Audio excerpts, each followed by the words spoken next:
And now we have my wonderful colleague, Emily D. from Botanic Gardens Conservation International. Gracias, Emily. Hola, buenos días.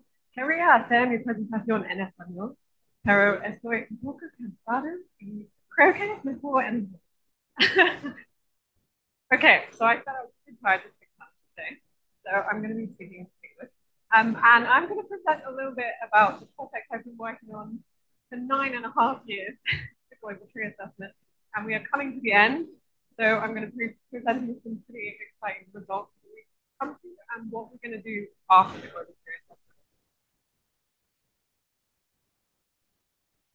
Okay, so for those who are not familiar, and many of you are very familiar, the Global Tree Assessment is a project to assess the conservation status of every tree in the world. So we launched in 2015, and our main reason for starting this project was due to the fact that there was such a lack of understanding about the trees most threatened with extinction, and that makes it really hard to prioritize conflict action. So this project is led by BBCI and the IUCN SSC Global Tree Specialist Group, and many of the members are here today. And I would just like to acknowledge the 600 people, this is an action number, who have contributed, many of them in this room, many in different time periods. So William, 7 years ago, and the Dominican Republic team very recently. So many people have collaborated on this project. So I just want to thank everyone for their contribution. So here's some numbers, which I think are pretty cool. So there are now a lot of more redlist assessments on the IUCN redlist for trees. So it actually represents 25% of all assessments on the IUCN redlist. Pretty cool. Before there were a lot more animals, birds, fish. Great. And there are 5 times as many assessments as there were before the project started. So we've got a much better idea of what which species are threatened. So we've also got the first Portuguese assessments on the red list, the first French assessments on the red list, and hundreds and hundreds more Spanish assessments. And IUCN has a number. They like to say that a comprehensively assessed group is 80% assessed, and I'm very pleased that that's true because the last ones are the hardest ones. So we now, when things are published, we've already submitted more than 80% of the tree flora in collaboration with so many people all over the world. So I'm really hoping they will do their processing quickly and we'll be able to celebrate that very soon. So here you can see a great visual representation of progress. So when we were in 2018, when we really ramped up our assessment work, you can see a lot of the world was red, which means there was less than 25% of the species published on the red list. And confusingly, the light blue is best, so the most published. And so you can see that most places are moving towards blue. And actually, when you look at the data of what is being submitted to IUCN, almost all of South America is approaching dark blue, which is great. So yeah, I'm proud of it too. So I just wanted to pick some data from the regions we've been talking about. So I am so pleased to say that 98%, all of the countries in Central America have more than 98% of their assessments published, and that is from a collaboration with people all across the region, starting in a meeting that Dagoberto attended 5 years ago in Costa Rica, and yeah, we managed to publish everything. There's still quite a lot, more to come, but it's moving online now. And we're starting to work on future applications. So there should be a red list for trees of Costa Rica very soon, and as well as a paper about the work of collaboration.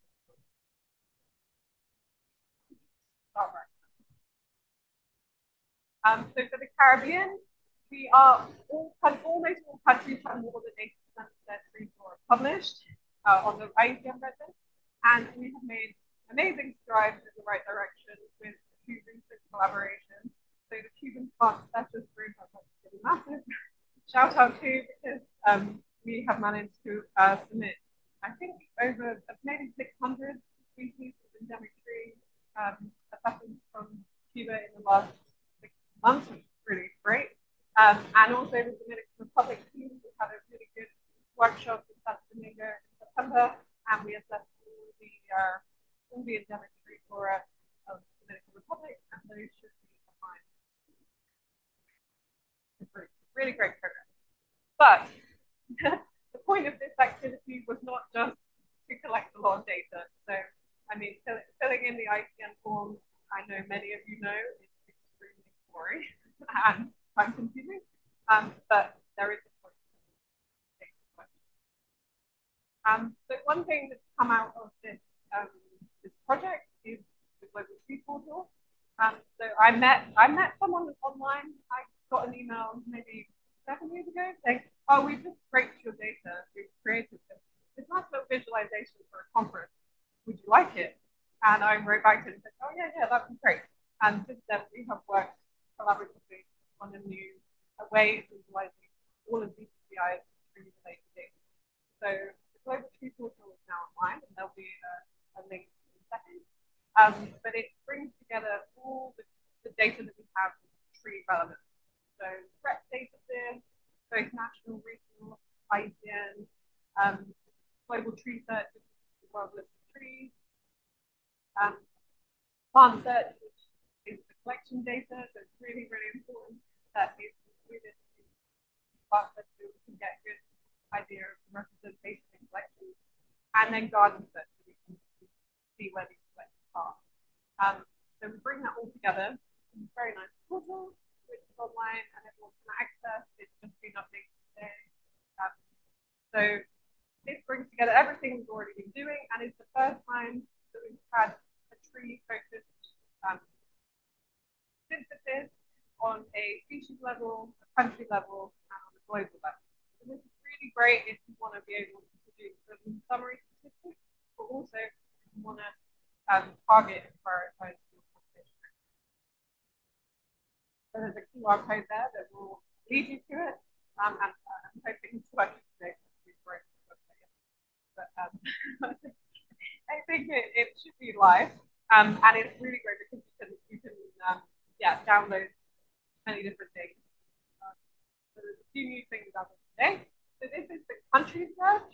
And so you can search any country in the world and have some summary statistics on how many trees, how many endemic trees, how many threatened trees, you also do how many globally threatened trees, how many regionally threatened trees, and also download a list of native, endemic, threat, factor, what's in active collection, what's in situ protection. So it's a really great place to get quick information about country diversity. So yeah, here you can see the graph for how much stuff is published on the ICN record and how many things have been assessed in threat search. So that includes non-global assessments. And now, as of today, you can see the conservation actions visualized for the ex situ and in situ. So here you can see, I think this is the Colombia, but what percentage of species are conserved in situ and ex situ, but also in country of origin, which is something that the GSPC targets mentioned, and also the percentage of species that are neither recorded in situ or ex situ. So the numbers are pretty big here, but it's a good list so that we can start to prioritize actions, species for which actions would be really key. Okay, and then something else which is also included on the species level is the conservation action tracker. So this is a way of tracking the actions of everyone in this room towards tree conservation. So people can share their data with us, and as you can see here, then we can display the conservation actions that are currently in progress for every species in the world. So if you're working on a specific species, it would be great to share your data with us so we can tell other people about it and also link back to the project for more information. So we record information on many different conservation actions. So is there a species recovery plan? Are there existing collections? Is there a propagation protocol? Things like this, which allow people to know what else is happening with species to make sure that we can all put our efforts in the best way possible.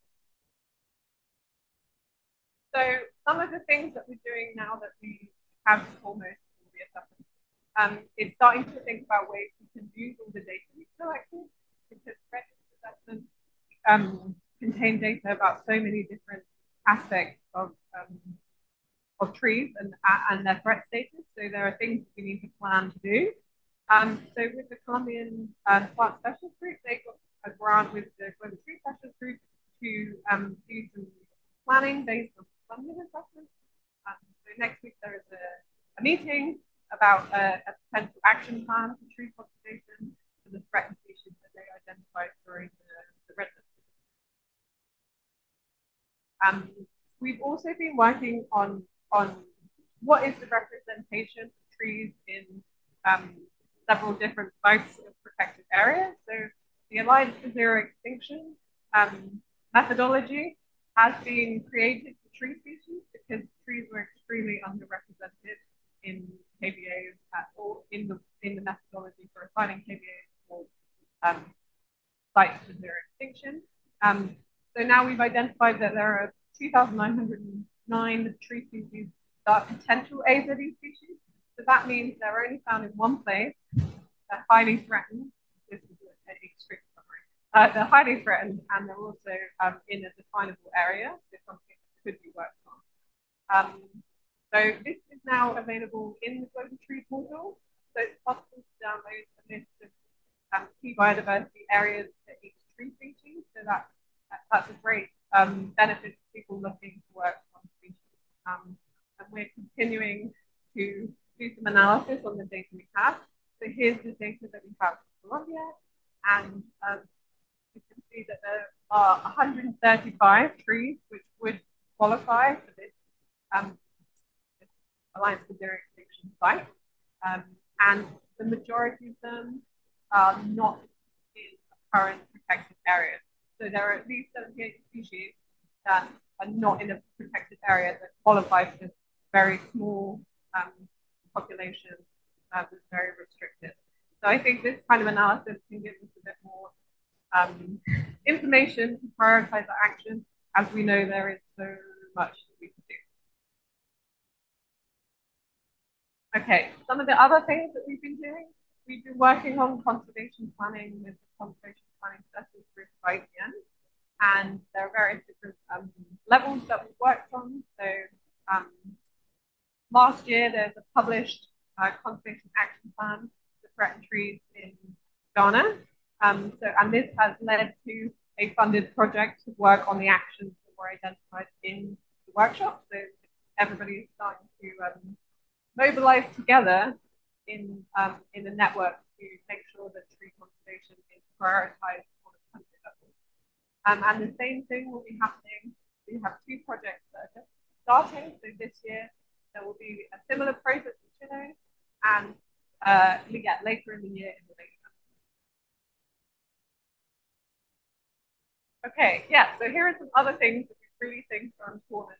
Why did we do this? And I have to say, coming to the end of a really long project, pretty tired and not necessarily ready to go yet, but excited about the things that we can do with the data.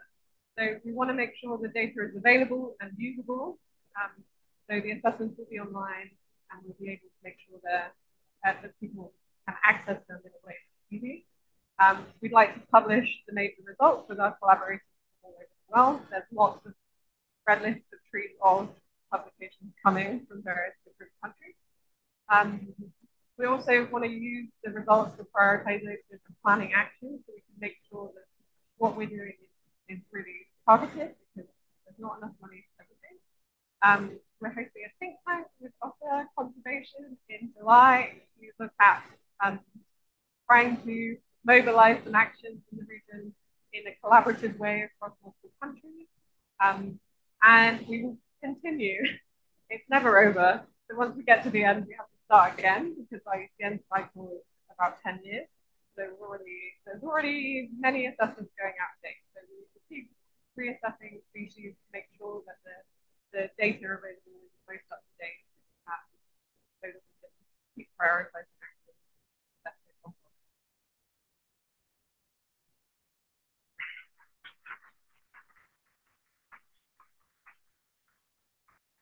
Gracias, Emily. Any questions for Emily? ¿Alguna pregunta para Emily?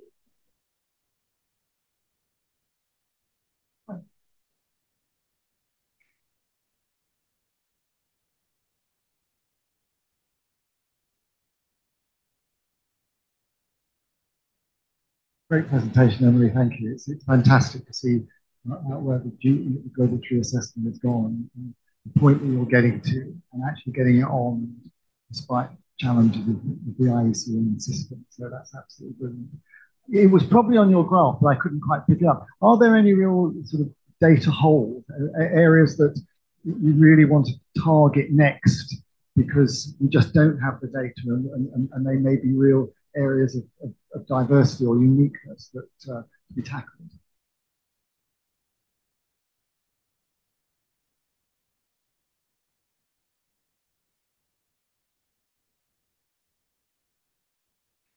Yeah, so it wasn't included. So there's a group of species called data deficient is an option on the IUCN Resident. And despite the name, it's not really for species. You can assess anything. So it's really for those species where it's so unknown whether it could be tiny, tiny restricted, or it could be fast. So it's for things where both could be equally true rather than because everything. So yeah, we're starting to do the analysis where those species most occur, and I think it'd be great to do it taxonomically as well to see which groups need more investment. One region that I know from having done a lot of assessment is Panama. Has a lot of data deficient species. So many of the collections from a long time ago, and then lack available data for new things. So that's something that I think will come out of the analysis that I'm doing at the moment in America. And I know that Costa Rica, for example, is a completely different situation because there's a lot more available easily. So yeah, I think it's interesting to publish something that says these are the regions and technical groups and however else you want to do it.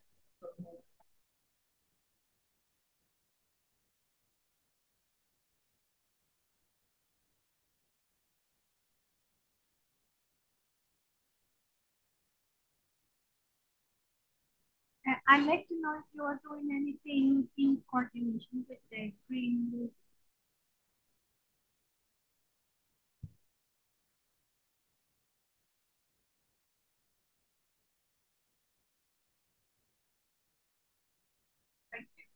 Yes, we were in part of the consultation stage for the Green List process because one thing about trees is it's slow and growing and it takes a long time. So actually to see the levels of improvement that you need, the timescales are so long that we didn't have that many good examples.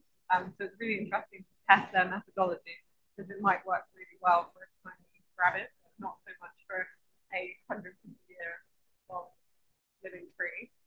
So yeah, we have contributed, and there are at least 2 species. I think both palms that have gone through the process and will be published eventually. I think it's definitely something that needs a lot more thinking because it's really hard, and perhaps needs a different additional metric that we can show some progress. So I think that's the real challenge is trying to convince people these things take such a long time, and you need the investment now, but you also need the continuous protection and monitoring and investment for a much longer period. I hope we can come up with something that shows positive, because otherwise it just says we haven't made any progress, even if we have. Applause for Emily.